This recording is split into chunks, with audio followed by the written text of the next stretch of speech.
Okay, so suppose that several subjects were asked to parallel park two cars of different models. The time in seconds for each subject was recorded. So you may see that there are two. You can see that there are two cars here, and there are 10 people. There are 10 people, and each person was asked to park two cars in random order. All right. The first person park the first car and the second car in random order to get, and then you can get the result 37 seconds and 17.8 seconds and so on. And you keep doing that for the other people. All right. In this case, you see that there is a relation between the uh, the the column for the first car and the column for the second car, right? These two values are correlated. Why is that? Because if a person is an experienced person, a driver, then that person will need less time to park a car. Otherwise, he or she may need more time to park a car.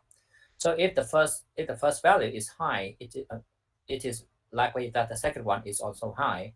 If the first one is small, then it is likely that the second one is also small. Do you understand what I'm saying? Okay. That's why we say that they are dependent. Okay. In this case, we say that they are dependent.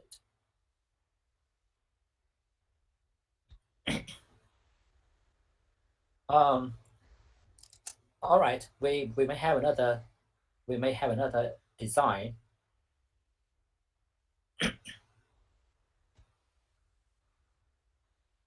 In this design, there are 20. Actually, in this design, there are 20 people. Okay, it should be 11, 12. I make it wrong. It should be 11, 12, 13, 14, 15, 16, 17, 18, 19, 20. All right. So there are 20 people, and each person was asked to to park to park one car. Okay, the first person park the first car, the second one park the first car, and so on. And then number 11 will park the second car. Number 12 will park the second car, and so on. So you still get 20 observations. Okay, so in two cases you have 20 observations. All right, but the two designs are different. In the first case, they are dependent, right? In the second case, they are independent. Do you understand? Okay, they are independent. Um, the method you use to analyze the data set are different. The method you use in both cases are not the same. Okay, they should be different. Um, and why do we need two designs? Why do we need to talk about two designs? Why don't we just use one of them? Um, well, actually, the dependence design is good because you can take care of the a confounding variable. Why is that? It's just like uh, the the time he needs the time that a person needs to park a car doesn't depend only on the car but also on the subject, right? So if you had if you use the second design, then there is a chance that all the subjects here are bad driver, okay, inexperienced driver, and all the subjects in the second group are good drivers. So they are experienced drivers. Uh, so the ability of the skills of the drivers or other subjects may affect the result. Okay, not only the car model. Understand? So if that is the case, then you may not make the conclusion that that the first car uh, requires more times to park, right? So we cannot make that kind of conclusion. Understand? So the dependent design is better in from that point of view, right? It can get rid of the confounding variable about the skill, the skills of the subject. All right, but sometimes you cannot use that because I will talk about that later.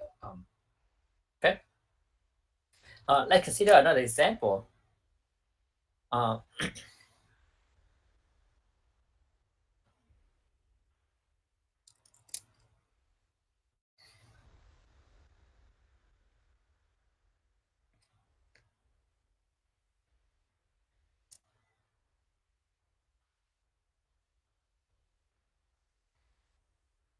the course coordinator wants to compare the average midterm and final scores.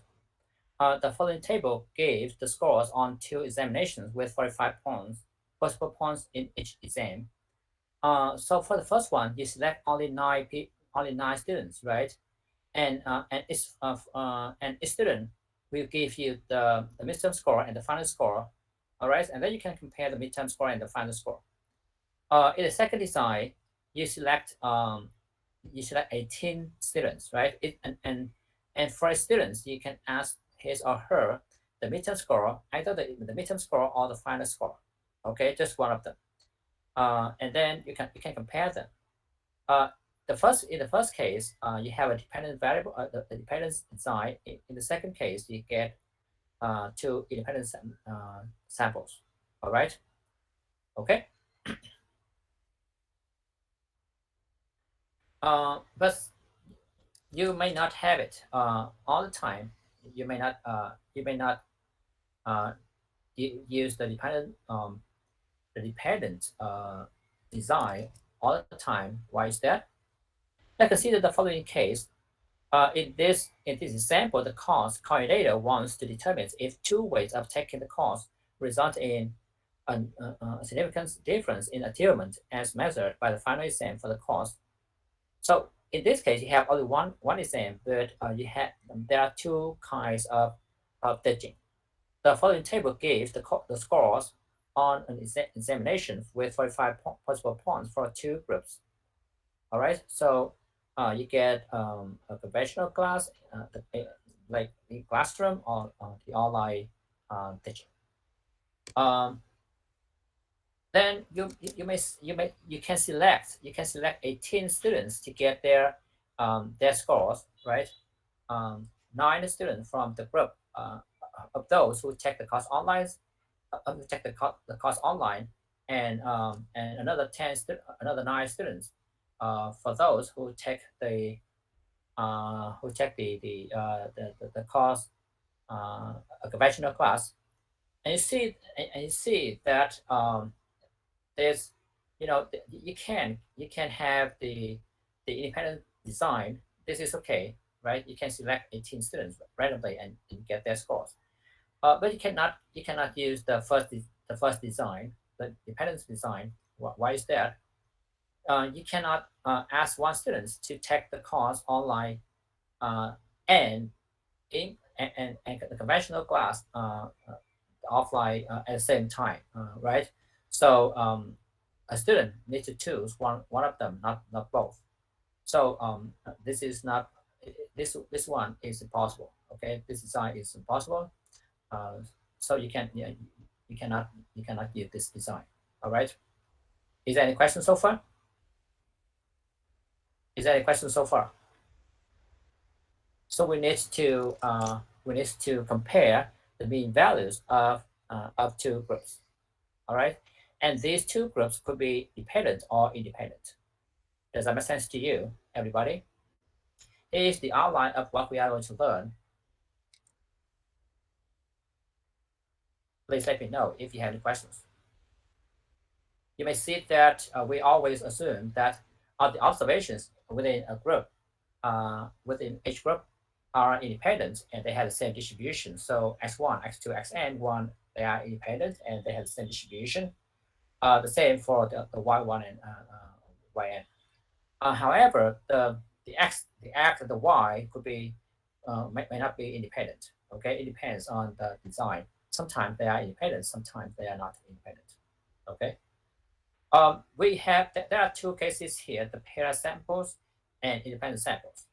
For pair samples, we assume that we see that they are not independent, right? The two samples are dependent.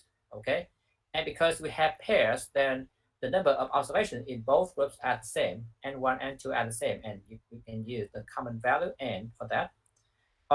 Then again, there are two cases here, as we got in the previous chapter of one hypothesis testing, one sample testing. We assume that the difference di has a normal distribution.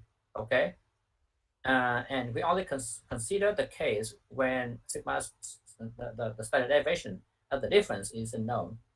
Okay, we skip the case that it is known. When you don't know the distribution, then you need an extra assumption that n is big enough, and then you can apply that for arbitrary distributions for any distributions. Okay, and then we also skip the model distributions. It means that we skip the problem of proportion for two pair samples. When the two samples are independent, then then there are more cases. We consider the case when the xi follow a normal distribution and yj follow a normal distribution.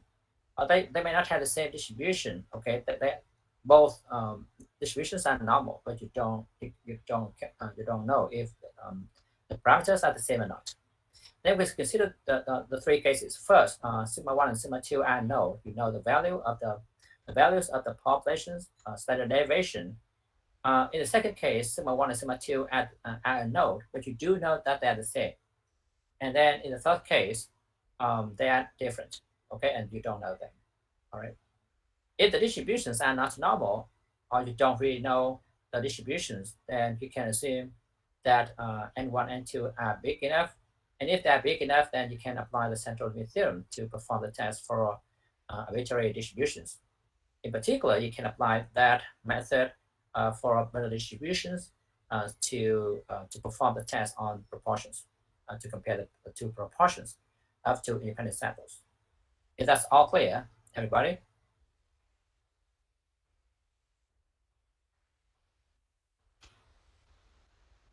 Is it okay, everybody? That's all clear?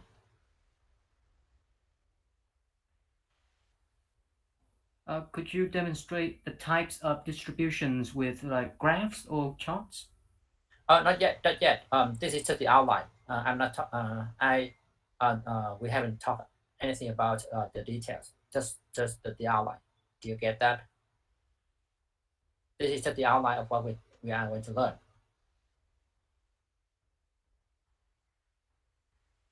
Is this okay? So you just have a look at the cases. Okay, that's it. Just have a look at the cases that we are going to learn in this chapter. That's all.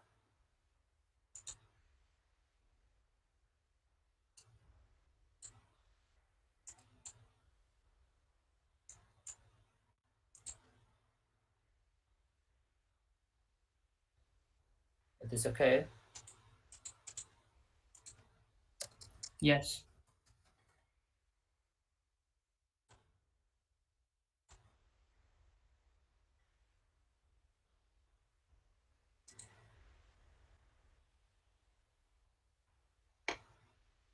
Any other questions so far, everybody?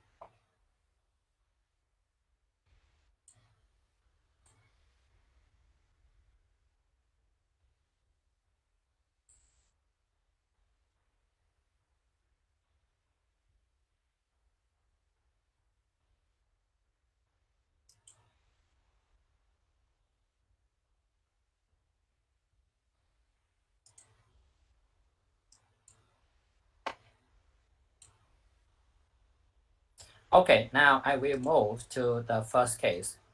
I will talk about the first case of paired samples. All right. Um, Perhaps I will start with an example, and then I will give you the idea of how to solve the problems. Okay. Um, when you read the slides, you can see that I provide the theory first with some results, that and then you can read them for information. Okay, but I will explain it to you this way. I will start with an example. I think it is easier to understand. Let's have a look at this example, the one that I mentioned before. The journal Human Factors reported a study in which 14 subjects were asked to parallel park two cars having very different wheelbases and turning radius. The time in seconds for each subject were recorded and is given in the table. Find the 90% confidence interval for the difference in means. So in this case, there are two cars, right? And there are only 14 subjects, and each person was asked to park the two cars, not one car, but two cars in random order. And then you want to get a confidence interval for the difference. Then all you have to do is computing the difference. That's all. You compute the difference between them, the two times here. So you get 37 minus 17.8, 25.8 minus 20.2, 16.2 minus 16.8, 24.2 minus 41.4, 22.0 minus 21.4, and you get the last column. Do you get that? You get the last column. And then after you get the last column, then you can ignore the other columns. Understand? You can ignore them. You don't need them any longer. In fact, okay. So and you only need to focus on the last column, right? And you want to get a confidence interval for that column. Now you have only one sample, and you want to get a confidence interval for that sample. That's all. And then it is a problem of one sample, right? So it becomes really easy. Let's say this is D, then the mean value mu D is simply the average value of D plus or minus, all right? And now I suppose, assuming the normality, I would say that assuming the normality.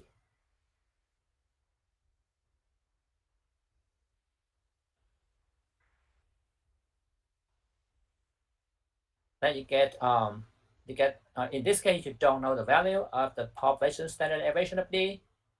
You don't know sigma D, right? You don't know this, so you need to approximate this one by SD, the standard deviation of the difference. So you get I need to use the T distribution, T alpha over 2 times the standard error, and the standard error is simply the SD over the square root of n.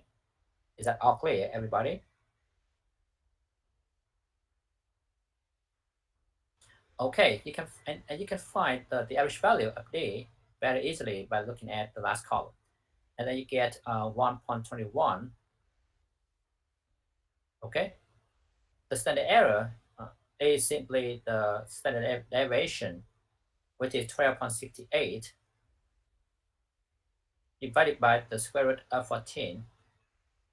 Okay, that is the standard deviation. And how about the value of T? Some of you asked me about the ways to get the value of T, right? So maybe I'm going to tell you how to get that with the table.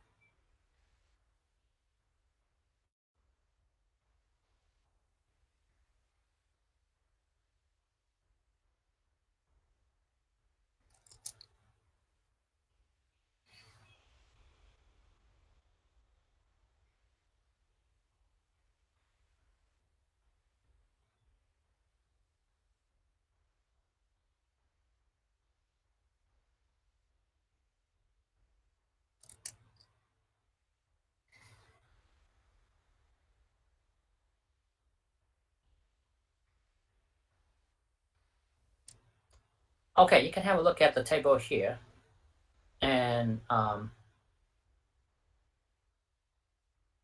then you get you want to get a 90% confidence interval. So this is 90%. Gamma is that. Then alpha is 10%, and this is 0.005.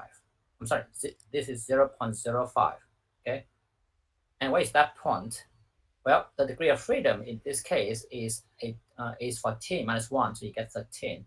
Yeah, you see the t distribution with degree of freedom 13, so it should be this row, and the area to the right, is 5%, so 0.05, it should be this value. Then you come up with 1.771, right? So I get then the mu d is simply 1.21 plus or minus 1.771 times the standard deviation, the standard error, which is 12.68 over the square root of 14. It is okay, everybody? It is clear?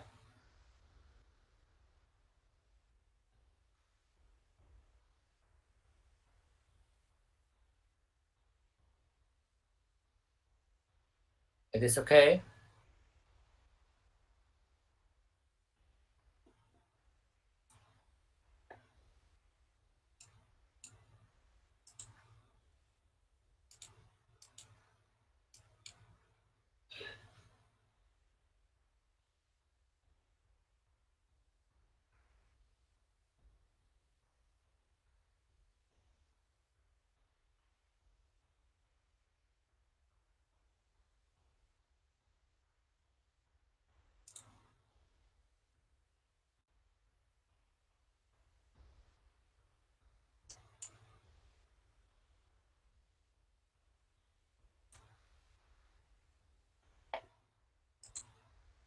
Hello? Is this all clear?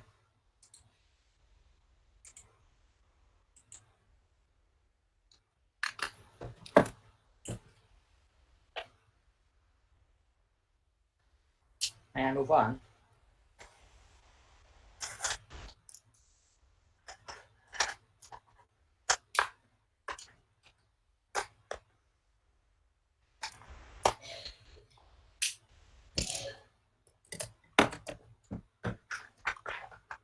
Okay. All right. Now let's move on to the next case when you want to perform a hypothesis testing.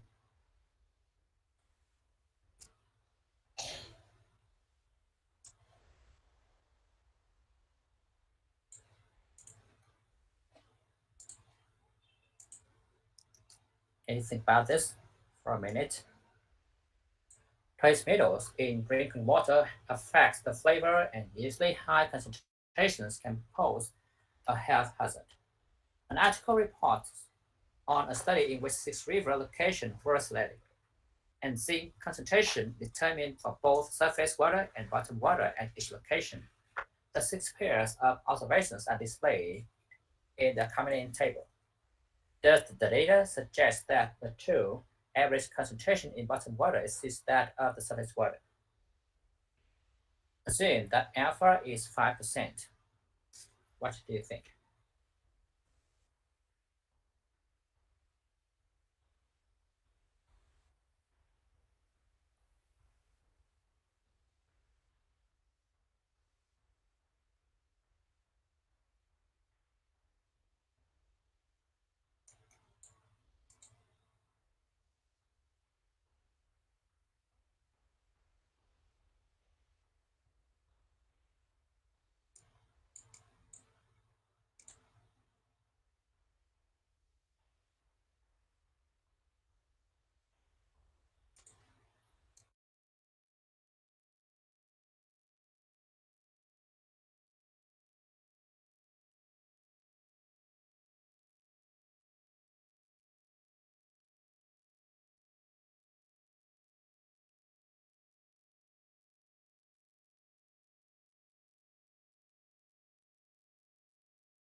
You get that?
Well, in this case, you see that that the two samples here are dependent, right? If the zinc concentration in surface water is high, then it is very likely that the concentration in bottom water at the same location is also high, correct? And vice versa. And you have only 6 locations, not 12. If you have 12 locations, they could be independent. Now you have only 6 locations, then these pairs, these two value are correlated to each other. All right. Now you want to test the hypothesis H1 that let's say this is mu1, this is mu2, and you expect that the concentration in bottom water is greater than that in surface water. So I expect that, let's say M1 here, this is M2, and you get M1, that would be greater than M2. That is what you expect, okay? And S0 is that M1 is less than or equal to M2, okay? All right. Now you want to test the hypothesis, right? And because you have two independent samples, you compute the difference between the two rows to get 0.015, right? 0.34, 43 minus 0.15415 gives you 0.015, and so on. You get the last row. Then again, you can ignore the other rows. Okay, you can ignore the other rows, and you can focus only on the last row to get and then you have a sample of only 6 observations, correct? And then you can find the value of C. No, I'm sorry, it should be T, not C. T. So you get 0. You get the average value of D bar minus the right hand side, because you get M1. This is equivalent to that M1 minus M2 is more than 0. So I would say that D bar minus 0 divided by the standard error. In this case, the D, the average value of D is simply 0.0917, 0.0917, and the standard error is the square root of is simply the S, the standard deviation over the square root of n, right? And then you get 0.0607 divided by the square root of n is 6. So altogether, you can get the value of t, which is 36998. 3.6998. That is the value of t, and you will reject the null hypothesis if t is too big. All right.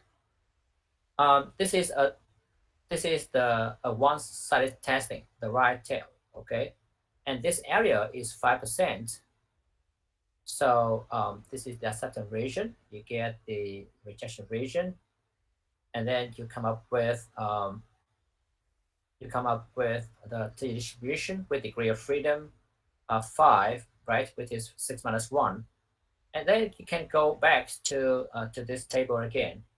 0.05, the degree of freedom is 4, so you get 2.132, right? It is okay. Wait a minute. The degree of freedom is fine. Sorry, the degree of freedom is fine. So it should be 2.015. Okay. So we get 2.015. And oops, and then the value you get t is too big. It is 3.6998, so it is greater than that, and then we can reject the null hypothesis.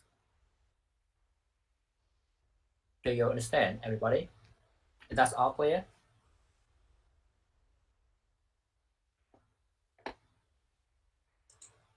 It means that we have enough evidence to conclude that the concentration in bottom water is greater than that in surface water. Is this okay?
Why?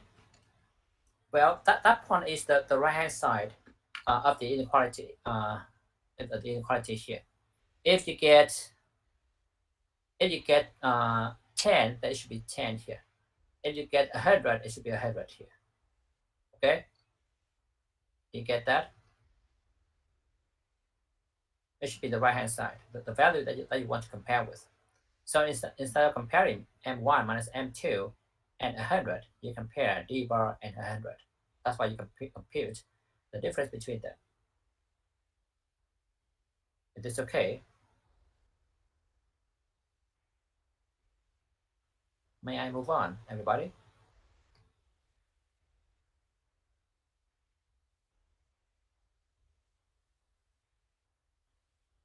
Okay, so if the di are normally distributed, we get the following results. I put it here for your information.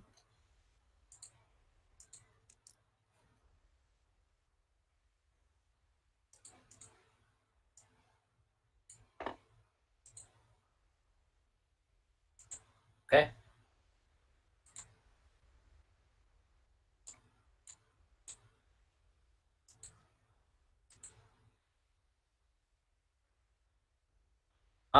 All right, next, I want to talk about the case when the distributions are not normal. If the distributions are not normal, then then you need an extra assumption that the sample size is large enough. Okay, and this is what you get. And then you need to approximate. You need to replace the t distribution by the z distribution, and it is in fact an approximating confidence interval. It is not the exact confidence interval. Okay.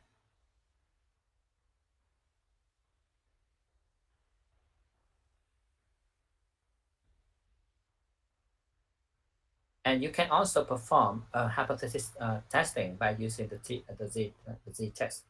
And again, this is just approximating. It is not the exact test, right? Let's have a look at the following example.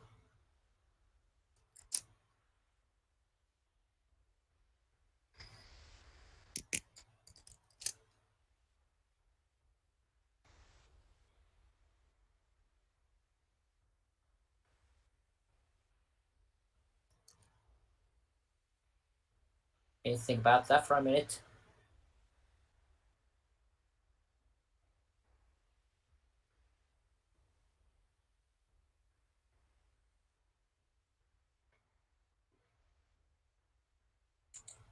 Okay.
In this case, what do you get? In this case, the hypothesis you get H1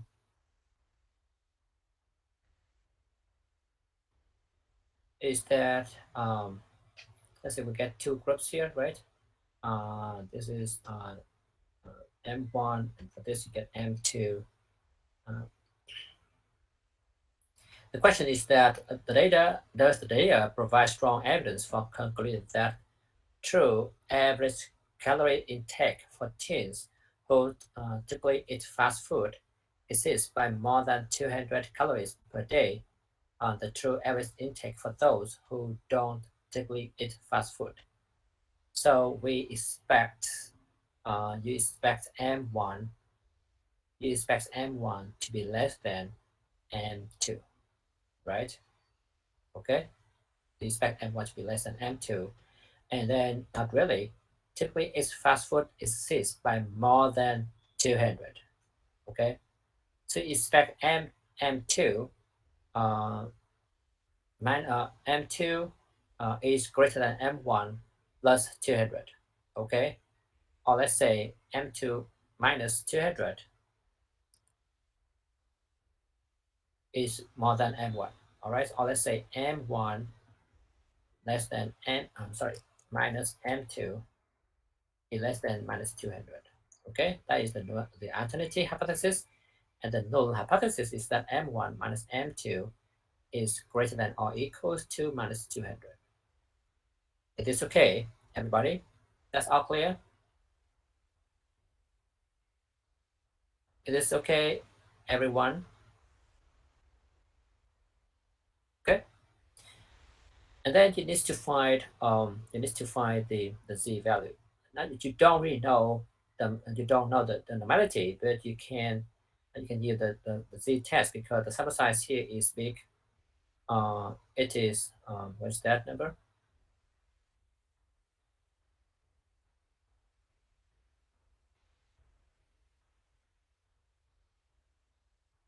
Oh, I think this is something different. Because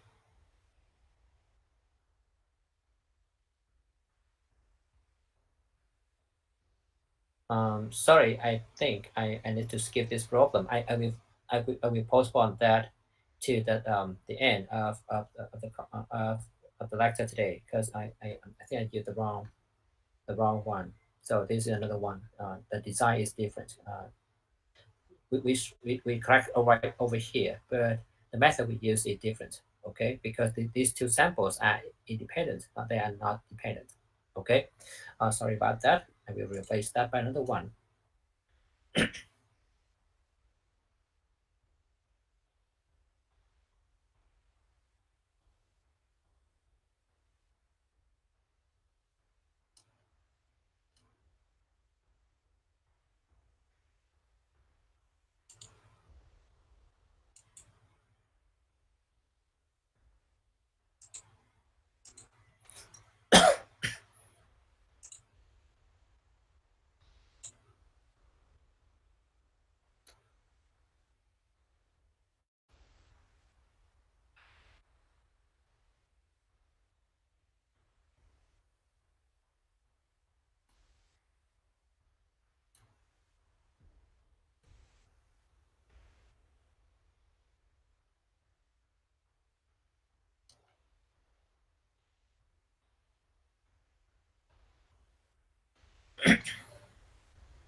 Okay, let's consider the following example. I just replace it by another one. Okay, now a committee wants to see if there is a significant difference in tax revenue between the proposed new tax law and the existing tax law. The committee has a staff member randomly choose 100 representative tax returns. For the ith return, it computes the tax acts using the proposed new tax law um, and compare it to the tax X1 1I paid under the existing law. The staff member then compute the differences DI and test whether there is a significant difference between the proposed new law and the existing law. Suppose that the significance level is 5%, and you see that in this case n is 100. All right, you can also find the the D bar, okay, and the SD. That you can compute these values very easily by using the data set. Now I want to perform the test. You see that if just like there is any difference between them, so you want to test the hypothesis that H1 is that are they the same or different? So I would say M1 and M2 are different for H1, and for the null hypothesis, you get M1 and M2 are the same. Okay. Do you understand, everybody? That's all right. And then you can see that uh, the value C is simply the D value, the average value of the difference minus the right hand side over the standard error. In this case, the standard error is simply the standard deviation HD over the square root of n, which is 100. So you get 725 over 100. Okay.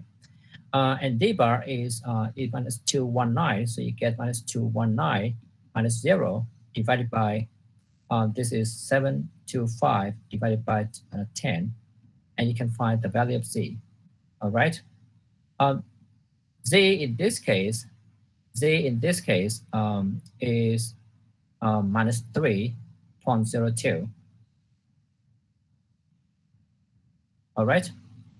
And after that, you can have a look at, you can determine the rejection region and the acceptance region.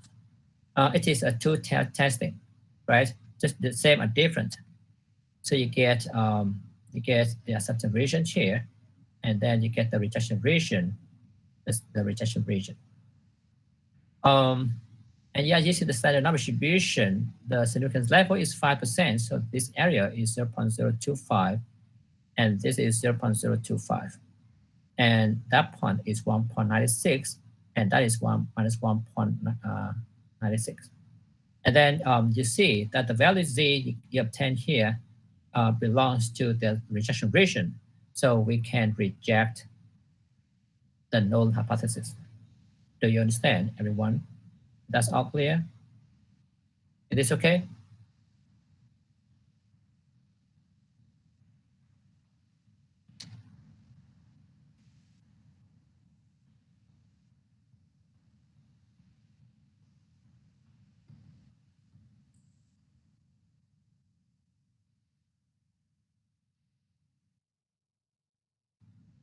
Is this okay? Good.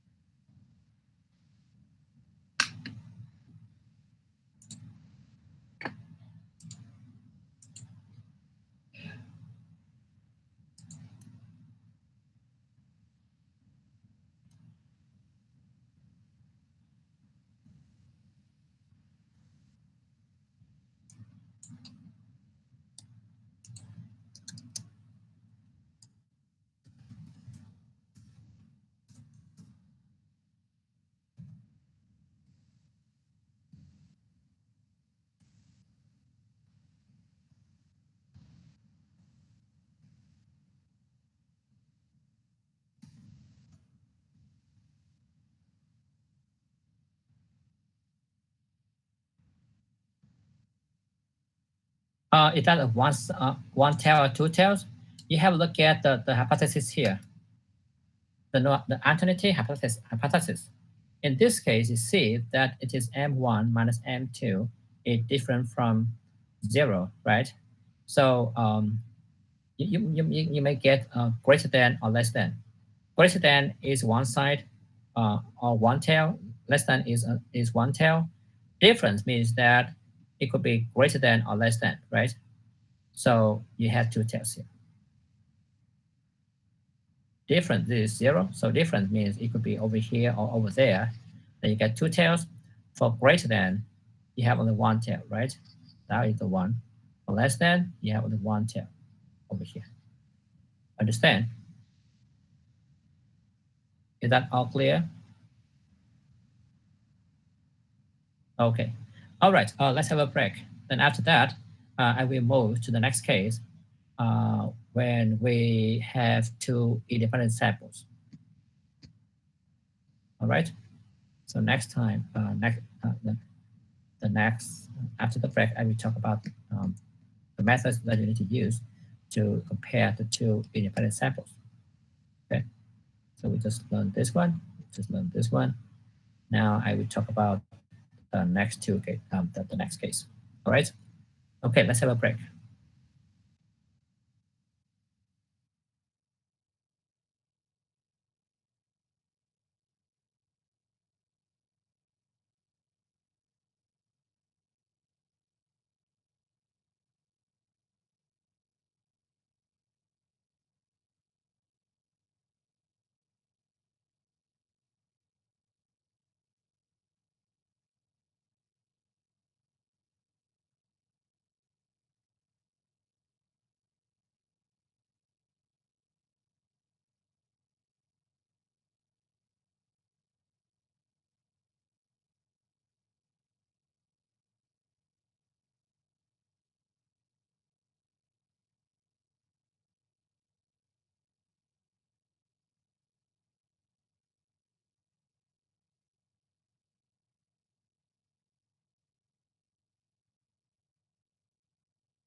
chuyện trở thành tốt.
Hello, can we continue?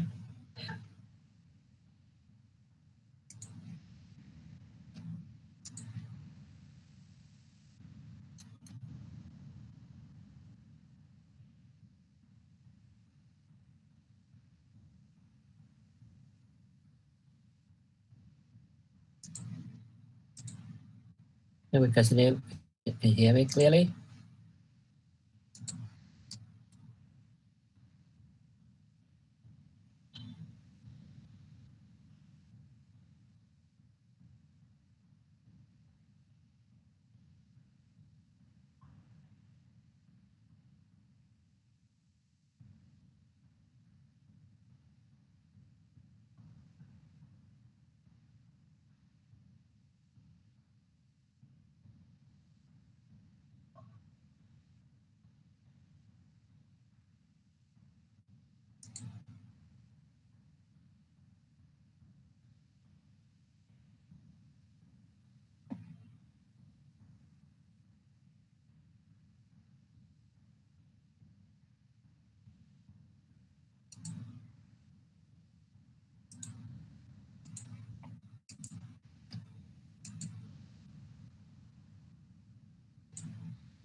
Okay.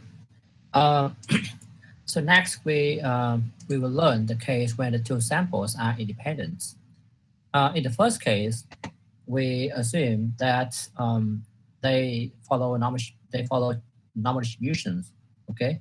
So xi follow a normal distribution with the mean mu1 sigma 1 square, and yj follows a normal distribution with the mean mu2 and sigma 2 squared for the variance. And then we assume that sigma 1 and sigma 2 are known. Okay, so we get the first case when on the xi they follow a normal distribution Yj follow normal distribution, sigma 1 and sigma 2 are known. Okay. Then how can we get the answer? Actually, you know, in order to get a confidence interval, you only need to get like mu d equals the average value plus or minus something times the standard error, right? When you perform the test, then you only need to compute t. If you have t, then it should be d bar minus d or z. Then you should get d bar minus the d0, the right hand side, divided by the standard error. So d bar is can be compared to 10 very easily. So you only need to find the standard error. What is the standard error? In fact, the standard error is the square root of the variance of the average value, right? Um, if you have one sample, then it is simply the square root of sigma square over n, right? And then you come up with sigma over the square root of n. Or sometimes you can use the s over the square root of n if you don't know sigma. Now you have two samples. If you have two samples, then d is simply x minus y, and then you can see that um,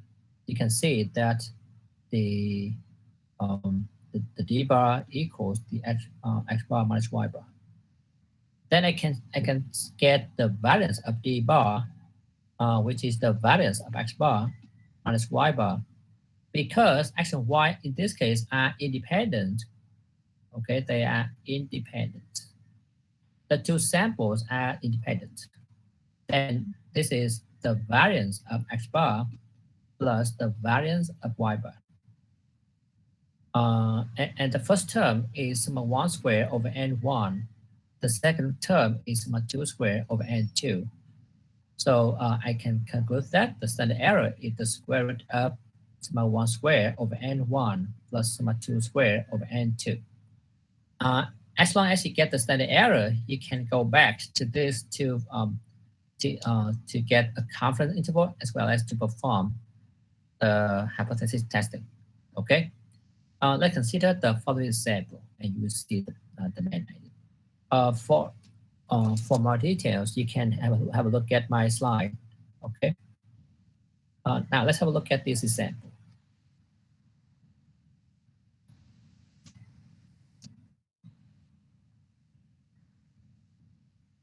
What do you think?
So you need to determine H1. What is H1? H1 is the hypothesis that brand B cars have higher average gas mileage, right? So it should be mu B is greater than mu A or MA, right? Okay.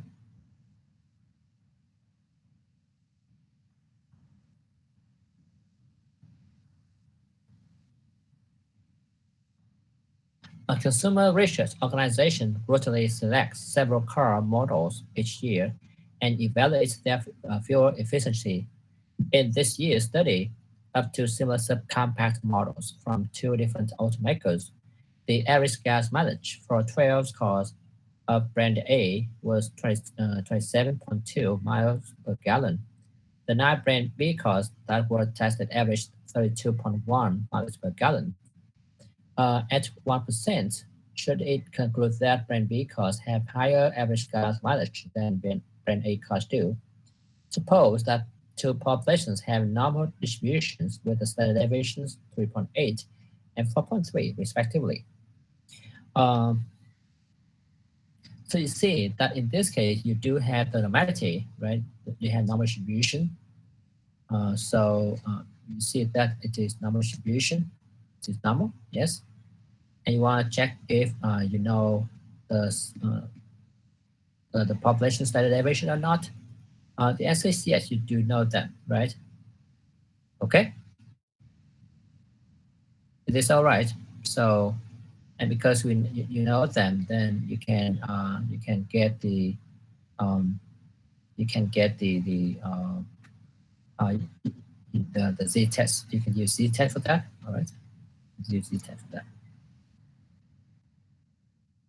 Z is equals to the average value minus the zero over the standard error. The D bar is simply H bar minus Y bar, so you get 27.2 minus 32.1, all right, minus 0 divided by the standard error. The standard error is the square root of S summa 1 square, so you get 3.8 squared divided by the sample size for the first one. For the first group, you get 12 cars, so it should be 12. And then for the second one, you get 4.3 squared divided by 9 cars, so you get 9, right? And then you can find the value of Z. What is Z? Z is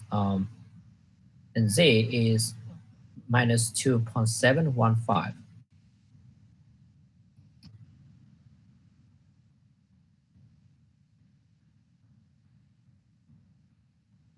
Okay, and after you find the value of Z, you can determine the critical point and also the rejection region. You will reject the null hypothesis if the difference the difference is too small, right? MA minus MB is small, so you will reject the hypothesis if the value Z is too small, smaller than this number. The significance level is 5%, is 1%, 0.01, and you are using the standard error distribution and 0.1. All right, and this is minus 2.33, I think, right? And then you can see that C belongs to the rejection region, so we can reject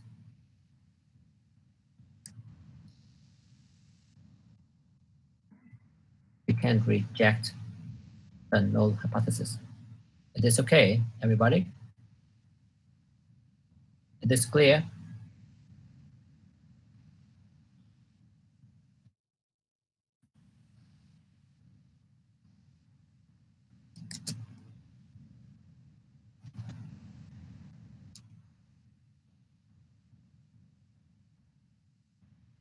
Okay, may I move on?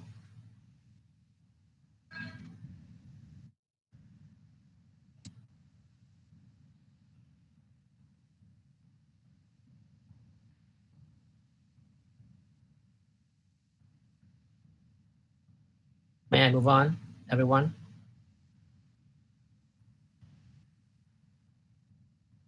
Okay.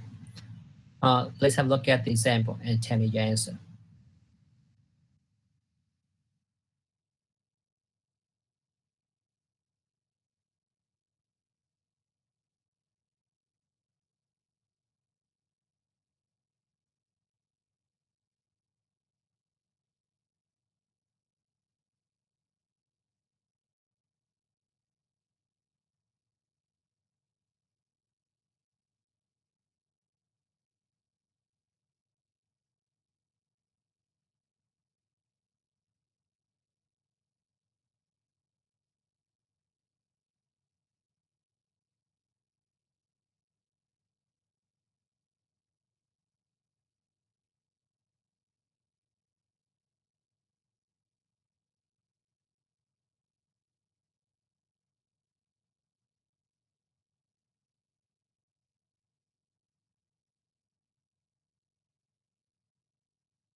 Do you get that?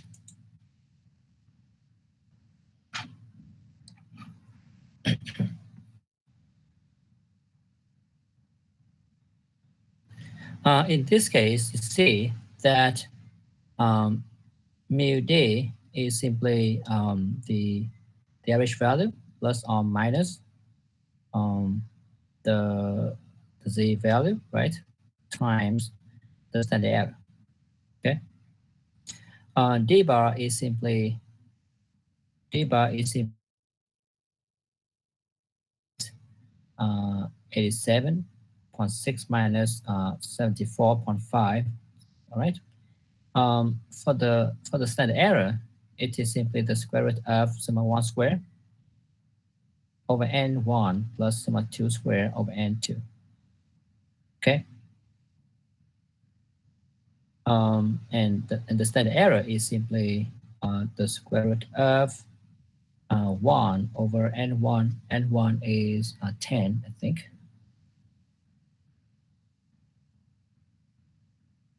Plus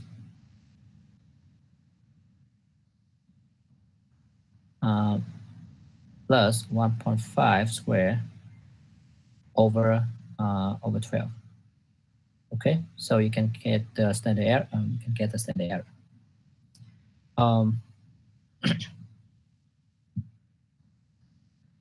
Besides, you can also get the z value. It is 90%, so this is 90%, and this is 0.05, right? 5% for each tail. Then I think it should be 1.64 for this. So after all, I can say that the difference in mean equals 87.6 minus 74.5 plus or minus 1.64 times the square root of 1 square over 10 plus 1.5 square over 12. Okay, and then you can come up with the following interval: 12.22 and then 13.98. It is all clear, everyone? It is okay?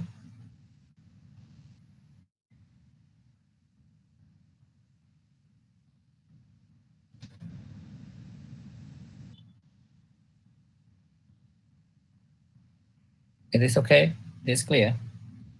Is this clear for you? Yes, sir.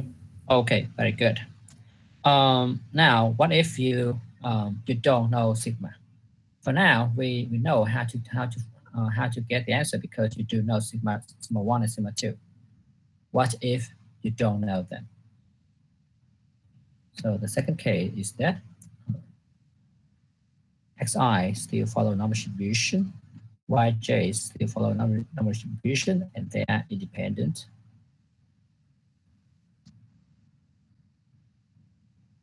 They are independent, and then but sigma 1 and sigma 2 are unknown.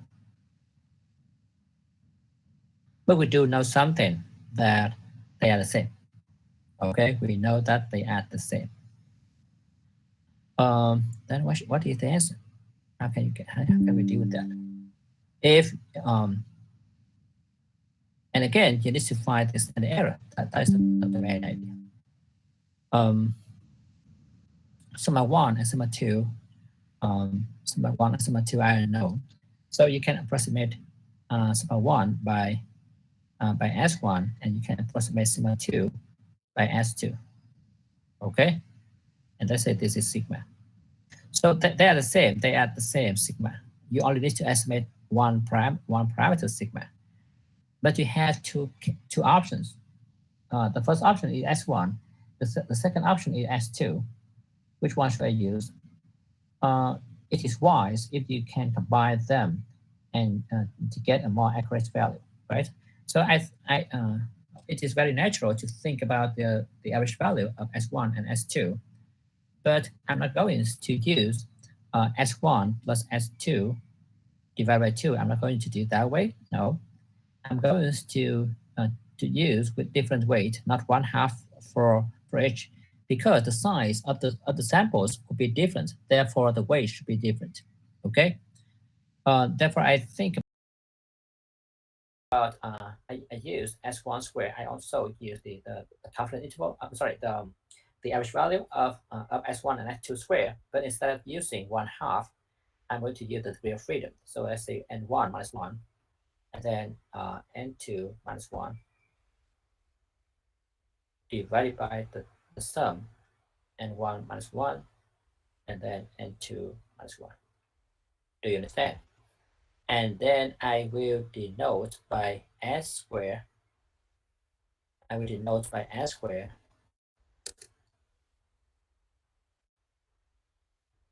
the average value, the common number. Okay, the common value. So we get the S square, and then the standard error is simply the square root of sigma 1 square over N1 plus sigma 2 square over N2. And then you get the square root of sigma square, because sigma 1 and sigma 2 are the same. 1 over N1 plus 1 over N2. Okay. And sigma square can be approximated by S square, 1 over N1 plus 1 over N2, the square root of that. And then I will denote this one by the standard error. I will call it the standard error, the estimated standard error. Okay, so if you know the standard error, then you can come up with the what was that, the confidence interval mu d equals the average value plus or minus something times the standard error, right? That's standard error. And because we use S instead of sigma, then it is natural to use the standard distributions to get this point. So this is TF over 2. And for the testing, you need to get the statistic T equals d bar minus d0 over the standard error, right? Okay, it is remaining to determine the degree of freedom of that student distribution. The degree of freedom in this case is the total degree of freedom. The first group has N1 minus observations, so the degree of freedom of the first one is N1 minus 1. For the second one, you get N2 minus 1. So the degree of freedom in this case is simply N1 plus N2 minus 2. Okay? Is this all right? Okay. Okay, hopefully you understand that. And then you can check the slides for more information. Okay, I will skip that part. Let's consider the following example.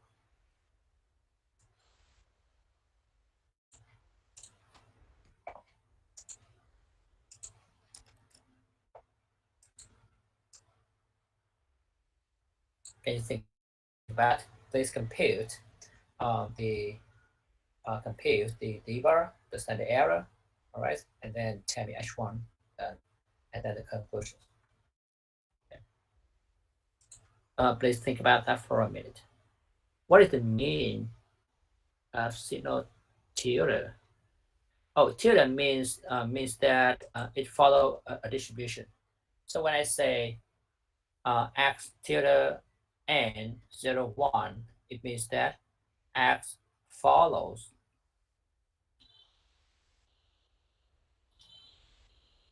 the standard normal distribution. Okay, or if we say x follows x tilde Poisson 1.5, then we say that x follows a Poisson distribution. Is it okay? Okay. Now please think about this this example using the argument I mentioned. I just mentioned. All right, and tell me what you get with that.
Do you get that?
Okay, okay, let's see.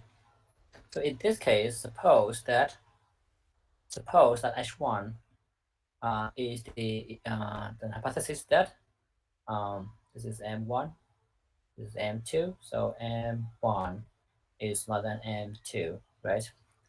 And the null hypothesis is that M1 less than or equals to M2, okay? Um, and then you get the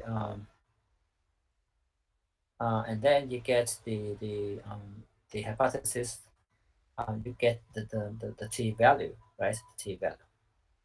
The t value in this case is d bar minus d0 over the standard error, right? Okay.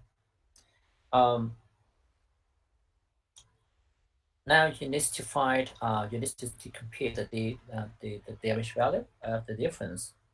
That would be h bar minus y bar, okay? And and h bar is 35.22, and y bar is 31.56. So d bar is simply the difference between them, right? So you get that. Now I need to find the s square. Okay, what is the s square? The s square is simply the average value of s1 square and s2 square.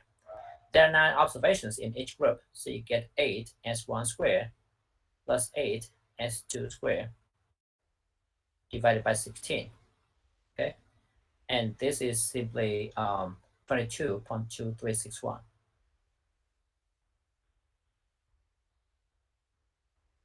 After you find the s square, you can find the standard error, which is the square root of s squared times 1 over n1 plus 1 over n2. So it is the square root of 22.2361 times 1 over n1 is 9 plus 1 over 9, and you get the standard error. What is that standard error? The standard error in this case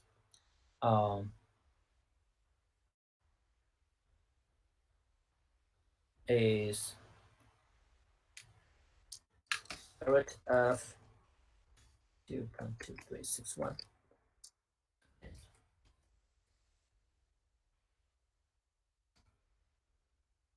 And it is 2.229.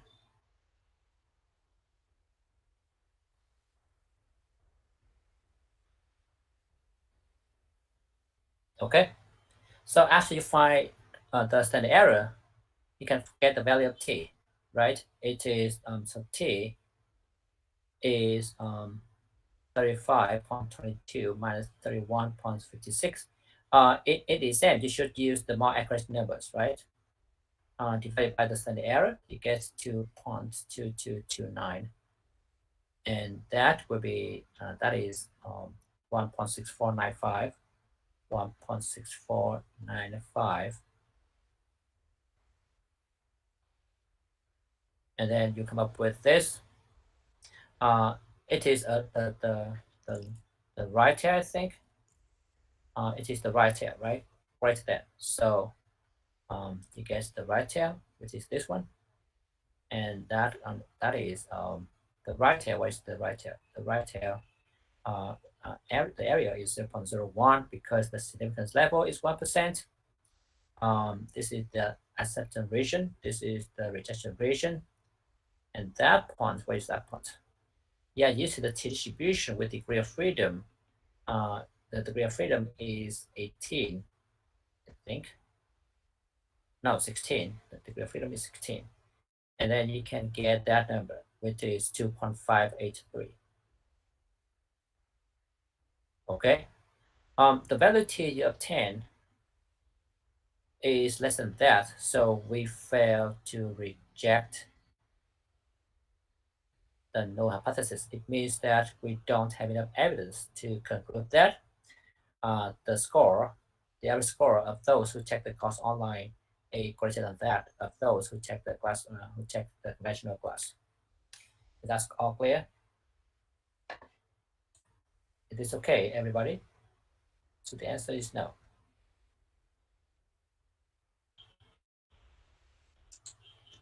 Is this all right?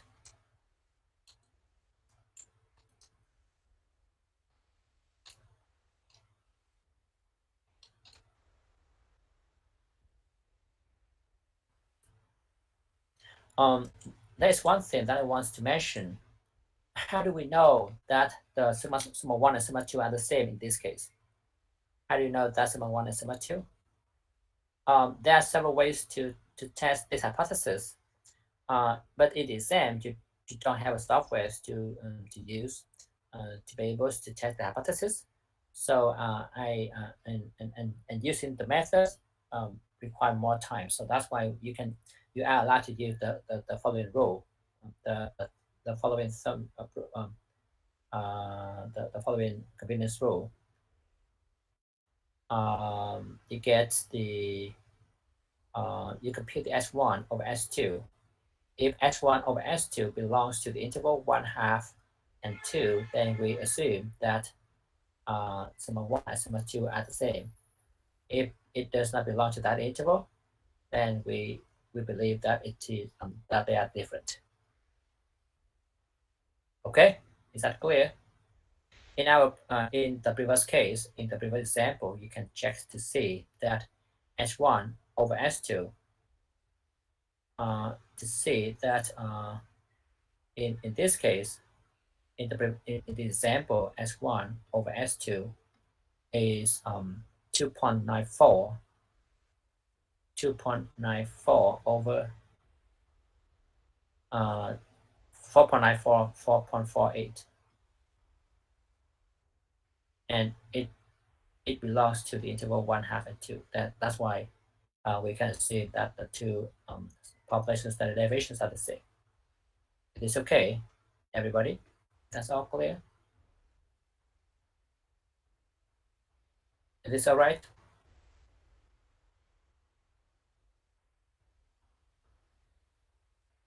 No, you shouldn't use z-test for this.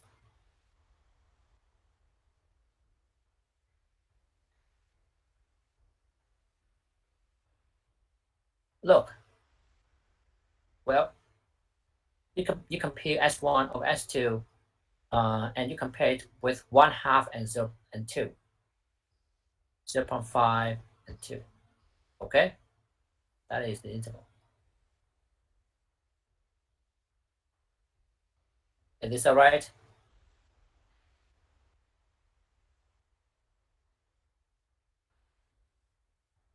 Okay. And in this case, you have to use the t-test, not z-test, because you don't know the population standard deviation. You only know the sample standard deviation, right?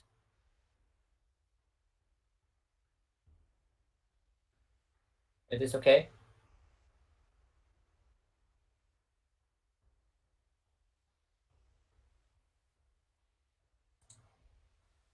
Okay, let's consider the next case.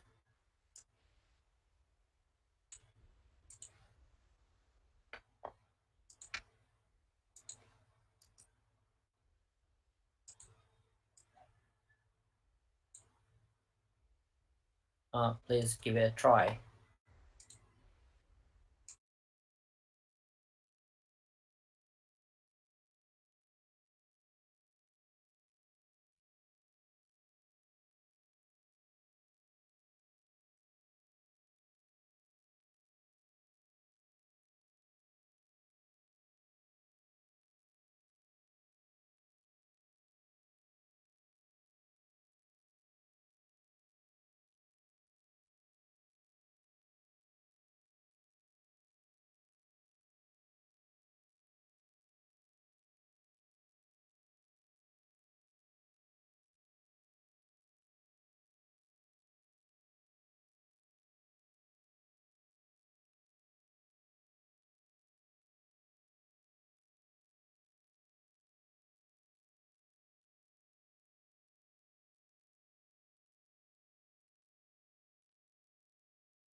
Do you get the answer?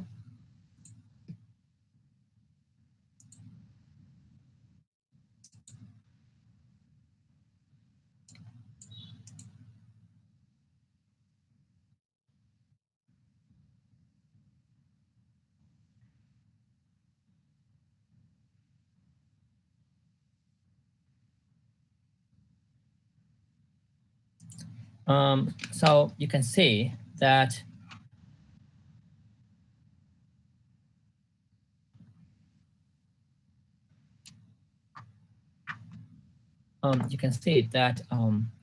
the difference in means mu d is just d bar plus or minus the, the t value, right, times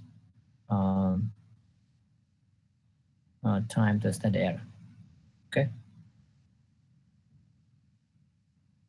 and then you get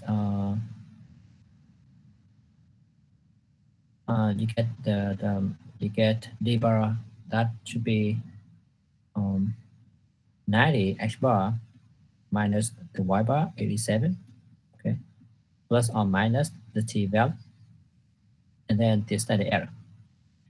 In order to get the standard error, you need to know the s value, s squared, the form value.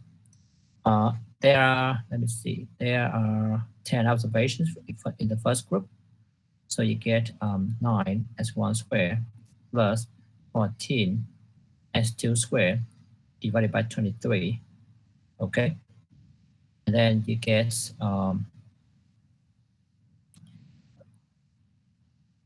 19.52. Okay. And the standard error is the square root of s squared times 1 over 10 s squared times 1 over 10 plus 1 over 15. Okay, and you come up with 1.796. 1.796. That is the standard error. So it should be 1.796 over here, and you need to determine the t value.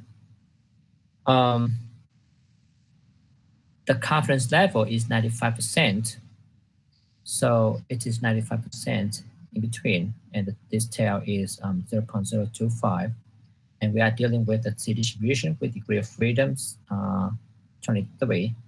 So we can use the tables to see that the t value is 2.069. So it should be 2.069 over here, and then you can get the answer. All right. It is okay. It is all clear, everybody.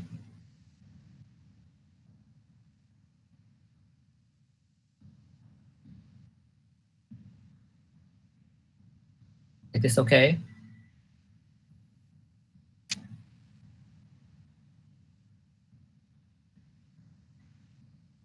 All right. Now let's move to the next case. Question case number 3. When the xi follow a normal distribution, yj follows a normal distribution, they are independent. They are independent, and then you don't know sigma 1 and sigma 2, and they're different. Okay.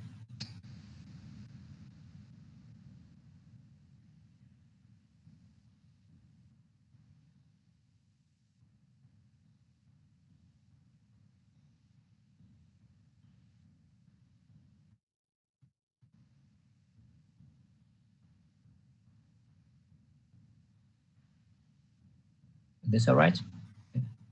And then you can see, that sigma 1 can be approximated by S1, sigma 2 can be approximated by S2. So you get the standard error, which is the square root of S1 squared over N1 plus S2 squared over N2. All right. So we can find the standard error. That's all. The point is that if you use this approach, then what is the distribution? Is it still a distribution? Well, not really, but you can approximate it by using the state distribution. I skipped the proof. You can read my my book for more details. But the more important things that you want to know is the degree of freedom of that T distribution. What is that degree of freedom? The degree of freedom in this case is the following formula. Okay, so it is s1 squared over n1 plus s2 squared over n2 squared divided by this one. They obtain this formula by using some approximation. Okay, and we skip the proof. We just use the formula, and then you can use that. So you can use that formulas to compute to estimate the degree of freedom. Now let's have a look at this these two examples. Suppose that n1 is 10, n2 is 10, s1 is 5, s2 is 6. Then you can get the degree of freedom, which is you can get the degree of freedom. In this case, which is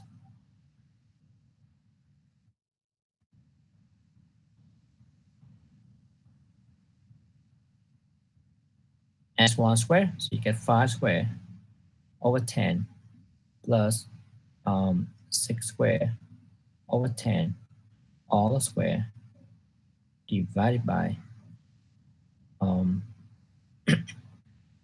5 squared over 10 squared plus 6 squared over 10 squared 1 over 9, 1 over 9. All right. And then you get 17.433, and you can round it to the nearest integer, which is 17. For the second example, that would be 5 squared over 10 plus 6 squared over 15 all squared divided by 5 squared over 10 squared times 1 over 9 plus 1 over 14, and then 6 squared over 15 squared. And the answer is 21.711. You can write it to the nearest integer, which is 22. Is that okay, everybody? Is this all right?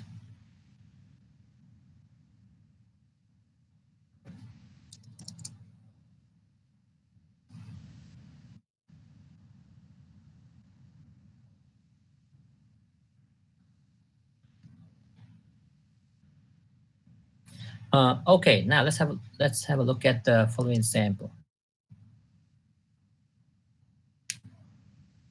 Acidic concentration in public drinking water supplies is a potential health risk. An article in the Arizona Republic reported in 2001 that drinking water acidic concentrations for 10 metropolitan Phoenix communities and 10 communities in rural Arizona are recorded as follows. So there are two groups here. Assuming the normality and the significance level 5%, determine if there is any difference in mean acidic concentrations between the two communities. How can you get the answer? If you have a look at the question, you can see that you want to check whether they are the same or different. So H1 should be M1 is different from M2, and the null hypothesis is that M1 equals M2. Okay.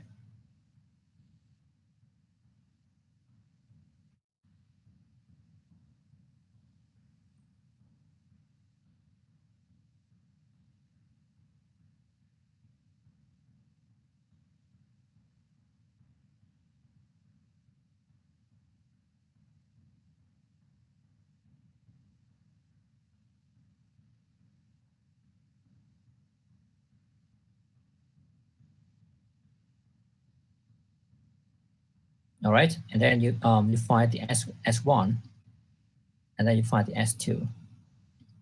Where S1? S1 is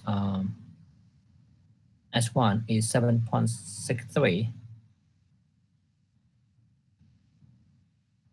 and S2 is 15.3. So you can compare S1 over S2 to see that it is greater than 2. Oh, I'm sorry, less than 1/2, I believe. So we can assume that sigma 1 and sigma 2 are different. Okay. And then you can find the standard error, which is the square root of S1 squared over N1 plus S2 squared over N2. And that would be 5.4065.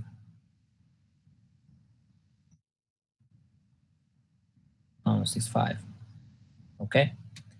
After finding the standard error, you can find the t value, which is the x bar minus y bar minus 0 divided by the standard error. So the t value will be minus 2.77. You will reject the null hypothesis if t is far from 0, right? This is a two-tail testing. So you get you draw the density curve with two tails like that, and the significance level is 5%, I think. So you get 0.025 for this, 0.025 this. This is the acceptance region. This is the rejection region, right? This is the rejection region. And yeah, using the t-distribution with degree of freedom. All right, now you need to determine the degree of freedom. What is that? The degree of freedom is S1 is 7.63 over 10, I think. All right, square plus it's going to be 15.3 over 10 squared. Okay.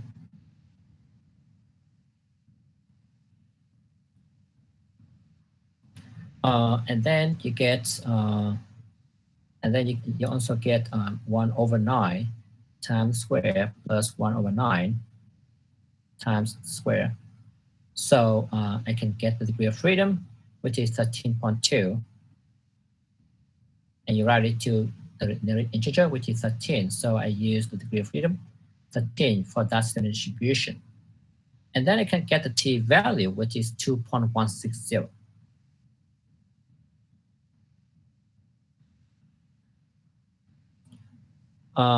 Okay.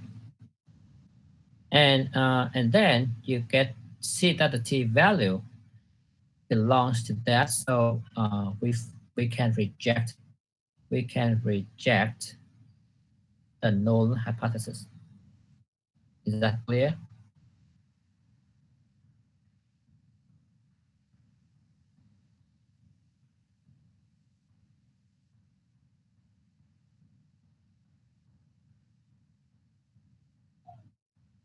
This okay? So we do have enough evidence to conclude that the arsenic concentration in two communities are different. Is this all right?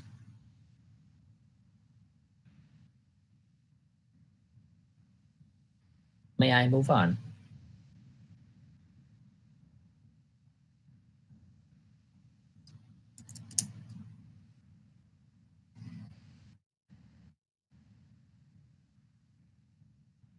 May I move on, everybody?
Okay. This example is similar to what we just learned, so I will skip that one. All right. I will move to the next part. And you should try this problem at home. Okay.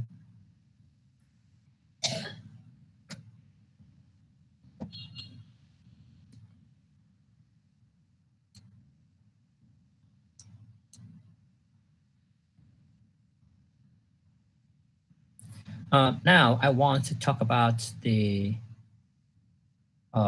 case of the next case when the sample size is large and you don't know the distributions.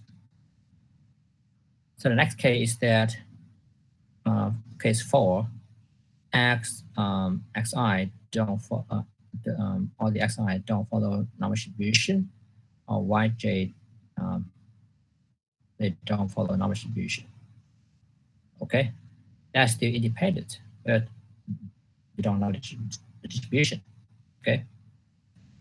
Then you need the assumption that n1 is big and n2 is not so big. Okay. Then you can see that the standard error is simply the square sigma 1 square of n1 plus sigma 2 square of n2. And if you don't know sigma 1, sigma 2, then you can approximate them by the sample standard deviations. S1 square of n1 plus S2 square of n2. Okay. And then you should use the Z test to perform the test. Z equals the D bar minus D0 divided by the standard error. Okay, and then you can use the standard normal distribution to get the test. That's all clear. Okay. This is the one that I just mentioned. And you can have a look at this. Thanks to the central limit theorem, you can get the following results, right? And then you can apply that to solve the following problem.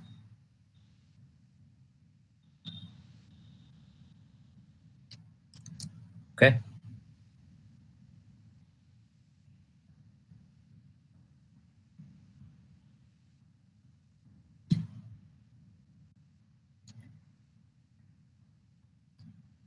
What should we do in this case? Can you determine the H1 first?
Do you get that?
Well, then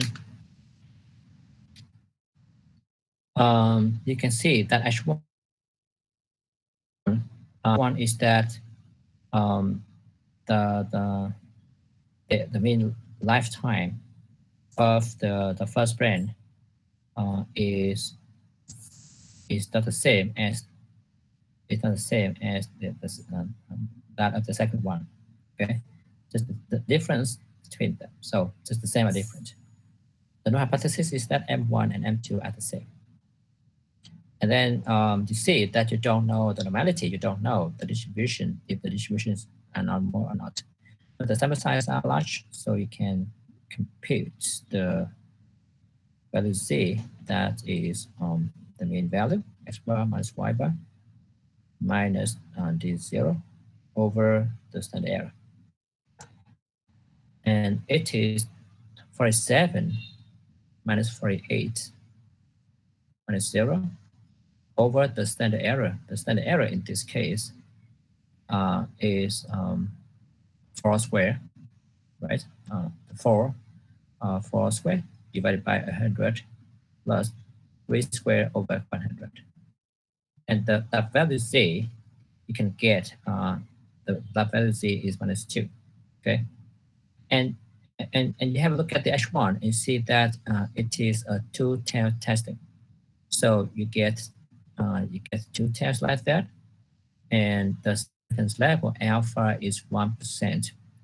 Alpha is 1%. So this is 0.005.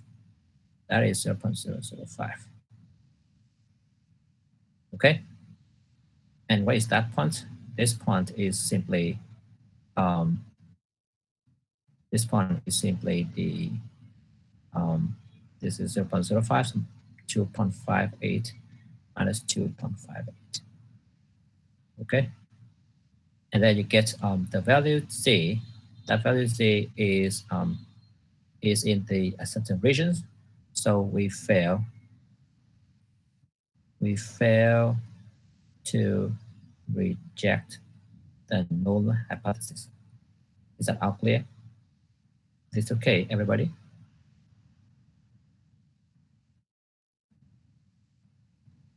Hello?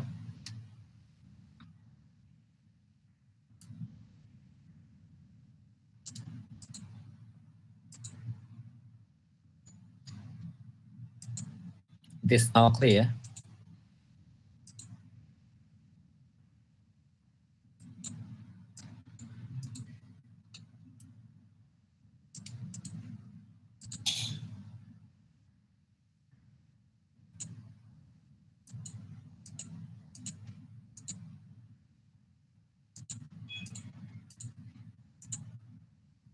Okay.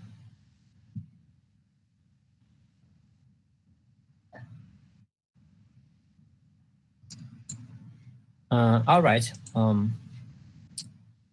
So I think that's enough for today. Please have a look at the materials and tell me if you have any questions so far.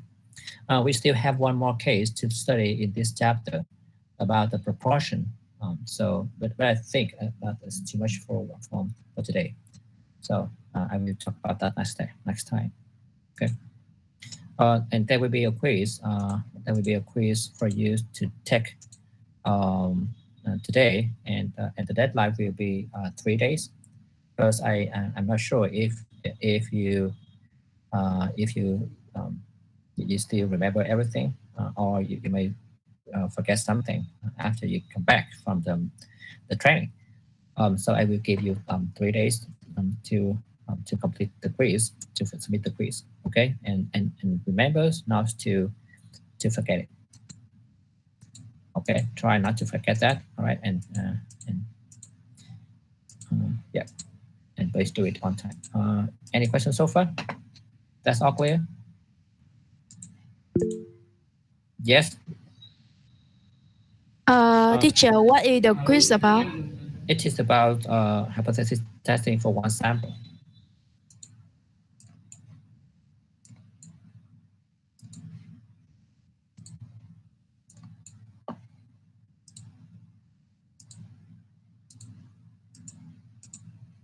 But I think I have a problem with the system a little bit. So it takes me more times to set up a quiz. So you may want to come back and see it maybe after half an hour or something like that.